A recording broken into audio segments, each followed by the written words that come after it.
Hey guys, I've got another clean army story, and this actually came of all things from a Reddit post. Someone had gotten what's called an Article 15 or non-judicial punishment. You know, they made a mistake and they're owning up to the mistake, but they were wondering how screwed up is their career. And I mentioned that I got in trouble as an E6 as a staff sergeant. And I still made E7. I still retired. I was fine. So this is that story. One quick note. For those of you who knew me when this incident happened, I know I've changed around some details. I don't want the people involved to get in any trouble. So, start off, I was always that guy that everybody liked. I was a scrounger, so if somebody needed something, it's like I could find that thing for them, beg, borrow, or steal that thing. And I could also do a 6-minute mile. And I'll tell you, back in the 90s and 2000s, if everybody liked you and you could do a 6-minute mile, you could get away with murder. Absolute murder. So, and in Article 15, for those of you who are civilians or foreign viewers, Article 15 is a type of non-judicial punishment. It's where you make a mistake, and it's not that big of a mistake, but you still need to get punished. And there's different levels of UCMJ, Uniform Code of Military Justice. And there's different levels of Article 15, summary, company, field grade. You don't want to get a field grade Article 15, that's bad. But usually at the summary level and the company grade level, it's not that big of a deal. You'll get extra duty for 2 weeks. You'll get restriction for 2 weeks, and sometimes you'll lose a stripe. You'll lose pay. It all depends on the severity of the offense. And in the Navy, I think they call it captain's mast, and in the Marine Corps, I think they call it office hours. So it's not that big of a deal. Usually, they're giving it to you because they think that you're a good soldier and you made a mistake and you're recoverable. Well, I was deployed, and this one combat outpost, we had these guard towers surrounding the COP. And I remember I was on guard duty. You'd have to go around to each of the towers. You make sure all your guys are okay. If they have to pee, you'll go up there, you'll relieve them so they can come back downstairs and pee, whatever.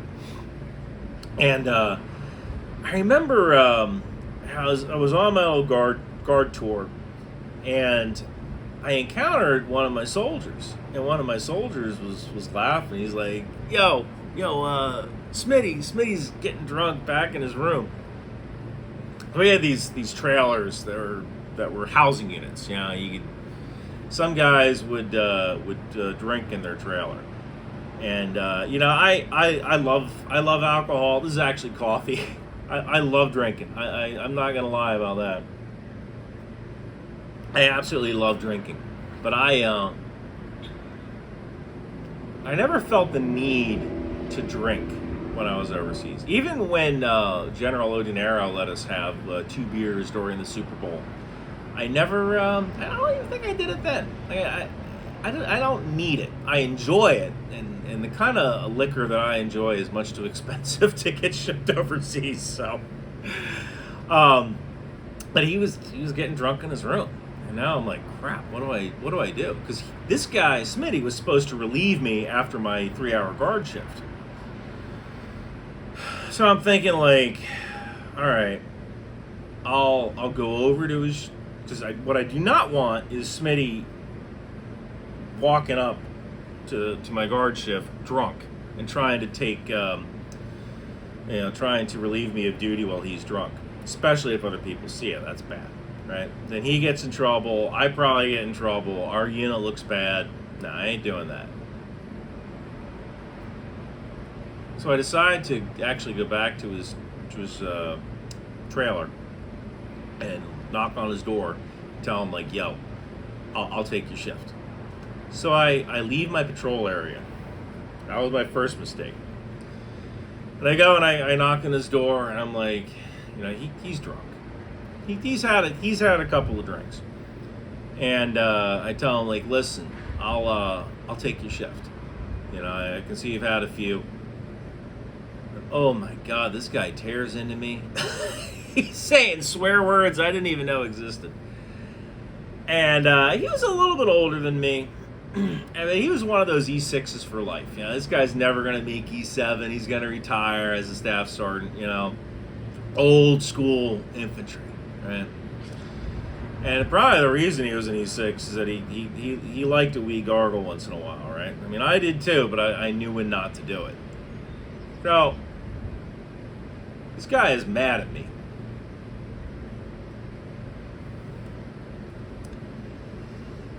And I'm like, all right, man, but look, you know, regardless, I'll take your shift. And you know what? He's probably a little drunk. He's angry at me because you got this new E6 coming up to him, has been an E6 for 10 freaking years or whatever.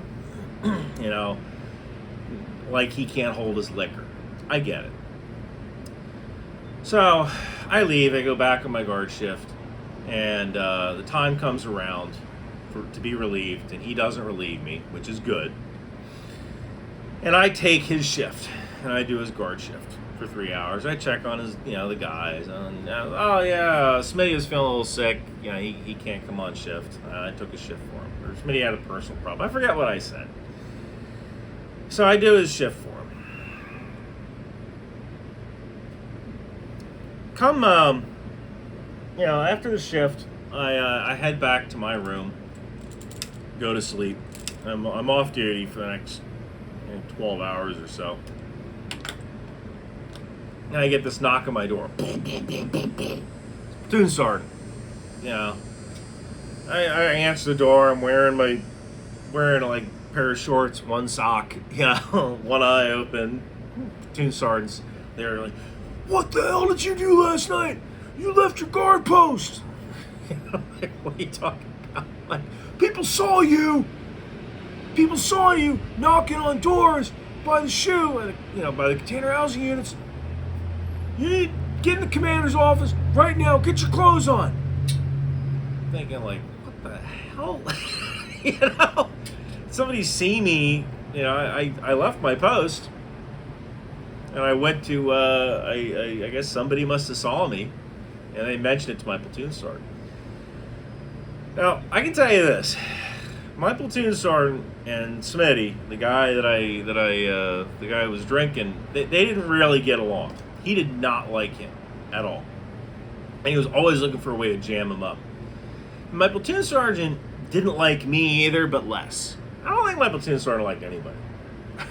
You know, like he was a mean dude. I think he was having family problems at home. You know, like that guy, he was a mean dude. Just, He probably a super soldier back in the day. He was all tabbed out, you know, airborne, ranger, pathfinder, air assault, just tower of power, you know. But he was probably a great soldier back in the day, but he was barely keeping it together now, you know.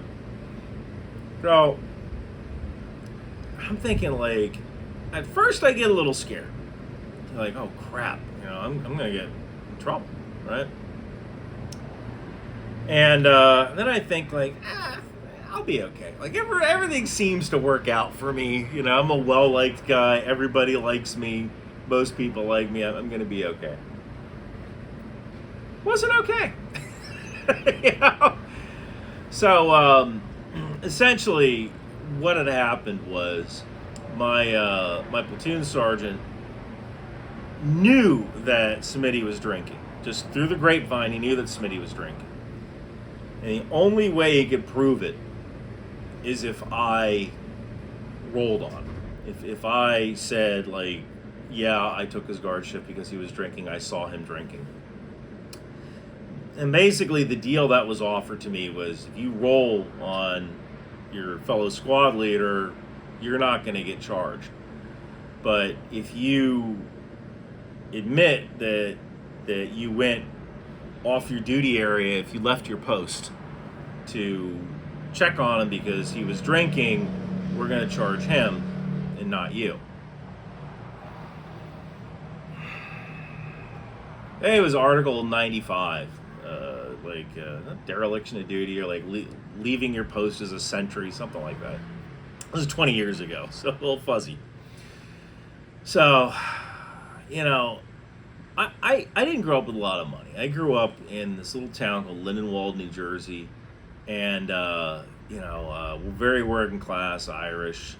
Like we didn't have a lot of money, and a lot of the like my neighbor, he was a second story man. Yeah, he would put in pools, like he would dig. He was a pool guy. He would dig pools and put in pools.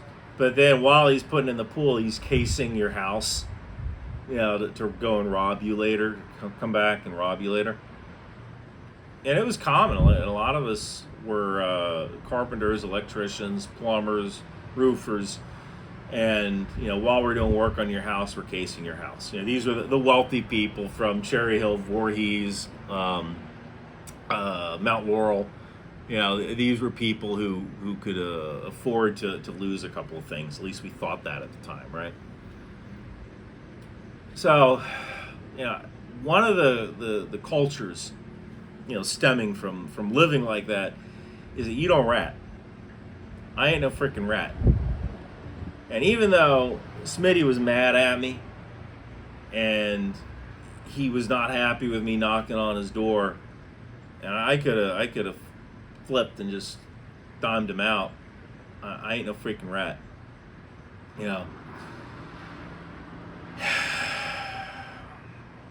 So I got hit with 14 and 14, 14 days extra duty, 14 days restriction. And I had to, part of my extra duty was after the duty day, I had to go pick up trash around our cop. Pick up trash that had blown into our wire, our concertina wire, our barbed wire. There's trash out in the desert, roll into our wire. And I had to be in full battle rattle, IBA, helmet, iPro, And I had this stick. It was like a broomstick that someone had put like this bent hook on. And I had to go into the concertina wire and dig out all the trash for 2 weeks. That was a little embarrassing as a staff sergeant to be put on extra duty and have to go and pull trash out of the wire. But I did my time, right? I can do that time standing on my head. You want me to pull trash out of the wire? I'll pull trash out of the wire. I still feel like I did the right thing, and I didn't roll. And so after that, Smitty was never the same. Like he was still mad at me, even though I tried to help him out. He was still mad at me for coming to him as a grown man saying like, "Hey, let me take your guard shift." I think he was probably a little embarrassed. Like he knew he had a problem, and I don't think he wanted to face that problem. And my platoon sergeant was mad at me because he never got, he didn't get the target that he wanted, right? He didn't get Smitty. My company commander forgave me. I think I still did the Army 10 miler and represented the unit, at that event. And I was okay. I think the whole moral of the story is that sometimes it's just not your freaking day. You can do everything right, and you're still gonna get jammed up. But as long as your heart was in the right place, and you're genuinely sorry for your actions, and you learn something from it, it's usually not that big of a deal. Don't do it again. Take your punishment like a man. Take your punishment like a woman. Just drive on, and you're gonna have a good career, and you'll have a story to tell. And when your soldier gets in trouble and it's not that big of a deal, you can pull that soldier aside and say, "Hey, man, when I was your age, I did this thing, and look where I am now." So if you do ever get in trouble and you get that Article 15 or Captain's Mast or office hours, keep the faith, don't do it again, drive on, and learn from it. Thank you guys so much for watching. Mr. President? Yeah, that's me. I'm the president, man. Hey, little tugboat, did someone drop your anchor? It's 3 o'clock in the morning, Mr. President. Oh, it's not like you got some girl in bed with you to wake up. Listen, you freaking nerd. I've got a problem. It's my vice principal, man. You're who? Come on, man. Camilla. Miss Harris, if you're nasty. She's got a Nerf Day coming up, man. I gotta get her a presentation. Well, Mr. President, how about a Ryan McBeth t-shirt from Bunker Branding? I've got Think Outside the Bomb, Live, Laugh, Launch, Repatriate, N for HIMARS, Department of the Boat People, Landmine marker shirts, and even Hell on a Wire. A lot of these come in hoodies and stickers as well. Yeah, I'll get a Ryan McBeth t-shirt from Bunker Branding. McBeth, he saved the reputation of the Tight House. Not the Tight House, the Tight House. The building, man, with the Rose Garden. Get with the program, man. Happy to help, Mr. President. And be sure to get yours at bunkerbranding.com.